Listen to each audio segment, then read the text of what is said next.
Assalomu alaykum aziz do'stlar, obunachilar, musofirda ishlab turgan, bizni ko'rib turgan aka-ukalar. Mana yangi obyektimizni boshladik. Tomga penalonbos quyish. Bu joylarimiz ham hozir mana bo'lganiga, quyilib bo'lganiga bir 20 minut bo'ldi.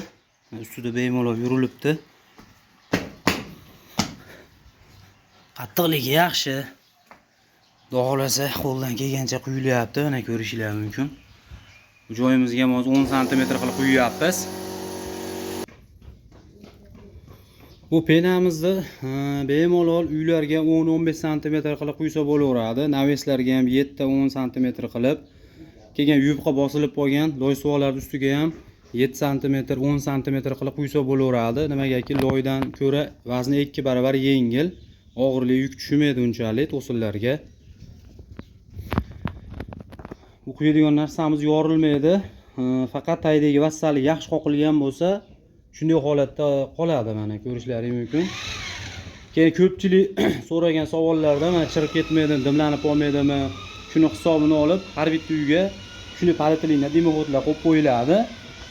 Shunda havo aylanib turadi. Xudo xolasa dimi qilmaydi, shunda chirishni oldini oladi.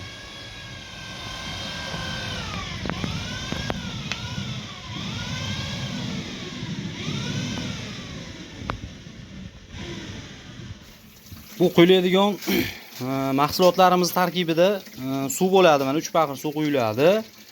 Bir qop gips tashalinadi mana. Sement qo'shiladi, keyin bu apparatimizdan penasi chiqadi. Mana hozir bir ko'rsatib ham beramiz.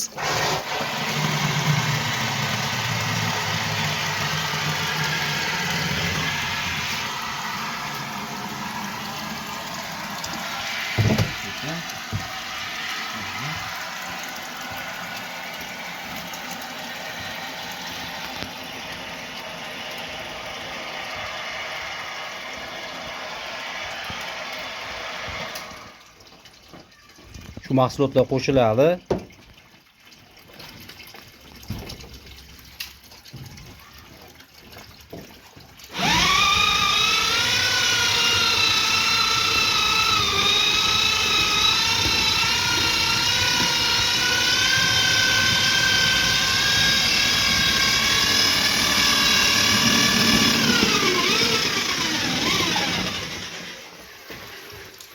Bir qator joyda yamab olgandan keyin o'qiydigan joylarda ham bir qator joy qilib olingandan keyin shunday suyuq holatda mana quyilaveradi. Mana ko'rishlaringiz mumkin.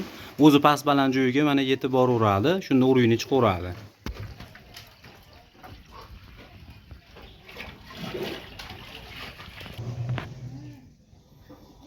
Tomga pena quydirmoqchi bo'lganlar, zakaz qilmoqchi bo'lganlar shu ekranda nomer qoldiramiz. Shu nomerlarga bemalol telefon qilib zakaz qilishlaringiz mumkin.